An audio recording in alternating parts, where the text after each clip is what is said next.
Bismillahirrahmanirrahim. Elhamdülillah ve salatu ve selamu ala Resulillah. İslam tarixinden. Allah Taala Adam aleyhisselamды jaratқанда beyişke girgizip beyiştegi nematların tartılap, birok жалғыз zerigip ketти. Adam aleyhisselamды Allah subhanahu ve taala uyku verip uxtap atқанда, sol qavurğasынан, iri qavurğasынан hava enebizdi. Hava enebizdi, ova enebizdi Allah Taalam jarattı дағы, ekonu buyruq berdi, рахаттанып жашагыла, бардык нематтарды жегиле, пайдалангыла, бирок ушу даракка жакындабагыла деп бир тыюу салды.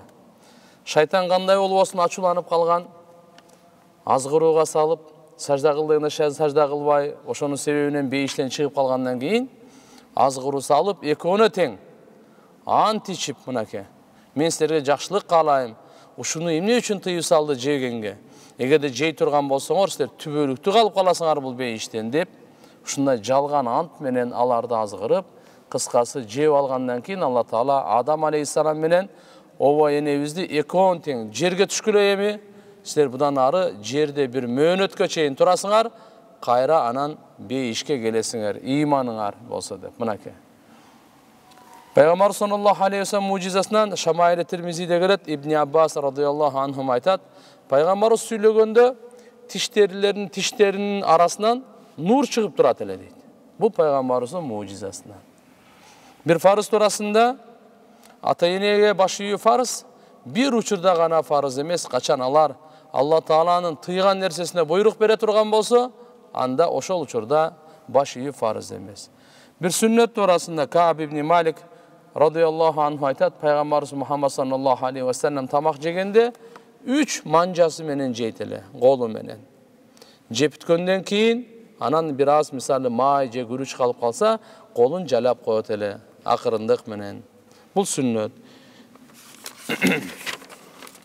Бир күнөө туурасында Бухари шарифте келет, Абдулла ибн Амр радыйаллаху анхумадан риваят, пайгамбар саллаллаху алейхи ва саллям айтат, чоң күнөөлөр жараткан Алла Таала ширк келтирүү, ата-энеге тоң моюндук кылуу, жазыксыз адам өлтүрүү, жана жалган ант ичүү, ушуларды чоң күнөө деп айтты. Дүние туурасында Мустадрак Хакимде келет, пайгамбар саллаллаху алейхи ва саллям айтат, дүние жакшы жай. Кимге? Ким ушу дүние аркылуу өзүнүн ахиретин курса, жана ушу дүние мал мүлк аркылуу Алла Тааланы ыраазы кылса, ал эми бул дүние өтө жаман жай. Ким ушу дүниеде жашап туруп өзүнүн ахиретин бузса, Алла Тааланы наразы кылса. Ахирет туурасында бейиштин дарактары, Тирмизи шарифте келет, пайгамбар саллаллаху алейхи ва саллям айтат, бейиштин дарактары алардын баардыгы ошол таны эмеден болот экен, алтындан. Пайгамбар саллаллаху алейхи ва саллямдын медицинасынан ден соолукка эң маанилүү эреже.